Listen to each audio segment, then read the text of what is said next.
When I rented the old house, I was given only one instruction by the landlord: stay out of the room upstairs. The house was large and creaky, but for the price I could overlook the quirks. The landlord didn't explain why the room was off limits, and I didn't ask, figuring it was just a storage space. The first night was unsettling. The house was silent, almost too silent. Every little noise echoed in the stillness, and the slightest creak sounded like footsteps. I tried to ignore it, telling myself it was just an old house adjusting to the wind. But around midnight, I heard a distinct sound coming from the second floor. It was faint but unmistakable, soft tapping like someone gently knocking on a door. I crept up the stairs, my flashlight casting eerie shadows along the wall. The noise grew louder as I approached the door of the forbidden room. I hesitated, heart pounding, then leaned in, pressing my ear against the door. The tapping stopped, replaced by a faint, scratching noise like fingernails dragging across wood. I pulled back, chills running down my spine. I couldn't shake the feeling that something was alive in there. The next day, I asked the landlord about the room. He went pale and muttered something about the previous tenant who had gone missing.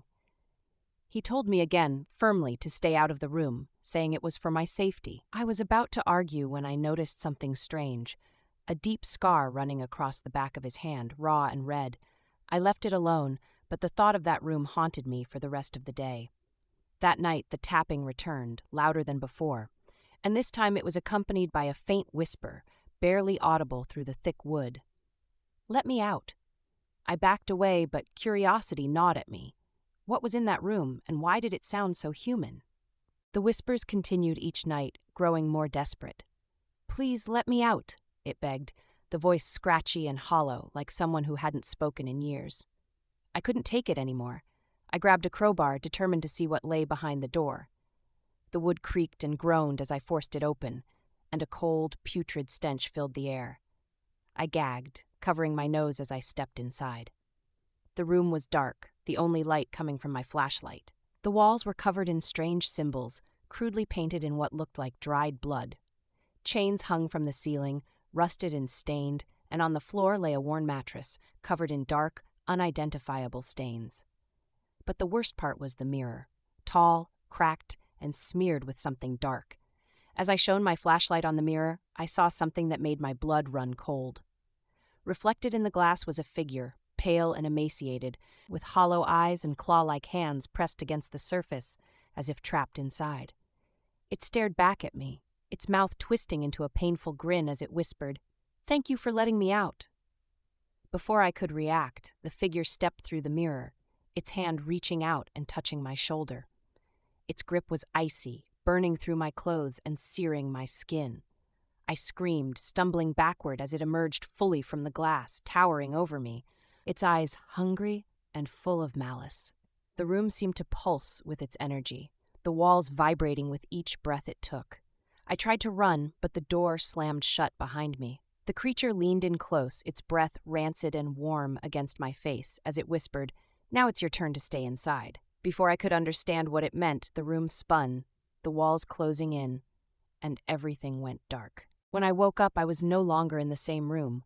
The walls were unfamiliar, blank, featureless, and suffocatingly close. Panic surged as I realized I was staring at my own reflection in the mirror, but something was wrong. My skin was pale, my eyes hollow, and my movements sluggish. I tried to scream, but no sound escaped my lips. Through the glass, I saw the room beyond. The room I had entered, now dark and empty. The figure was gone, and I was alone, trapped inside the mirror. I pounded against the glass, desperate to escape, but my hands met only cold, unyielding glass. My reflection stared back, mimicking my every move, my every plea for freedom. Days passed, though it was impossible to tell time in the dark silence of the mirror. My body grew weaker, my skin stretched tight over my bones. Occasionally I would hear faint footsteps in the house, but no one ever came close enough to see me, to hear me. I was fading, becoming part of the mirror, another shadow trapped in the glass. Weeks later, a new tenant moved into the house. I watched as he explored, curious yet cautious, just as I had been. And then one night he came to the door of the forbidden room, drawn by the whispers that I now realized were mine. "Let me out," I whispered, my voice hoarse and broken. The new tenant hesitated, his eyes wide with fear, but he couldn't resist. He opened the door and the cycle began again.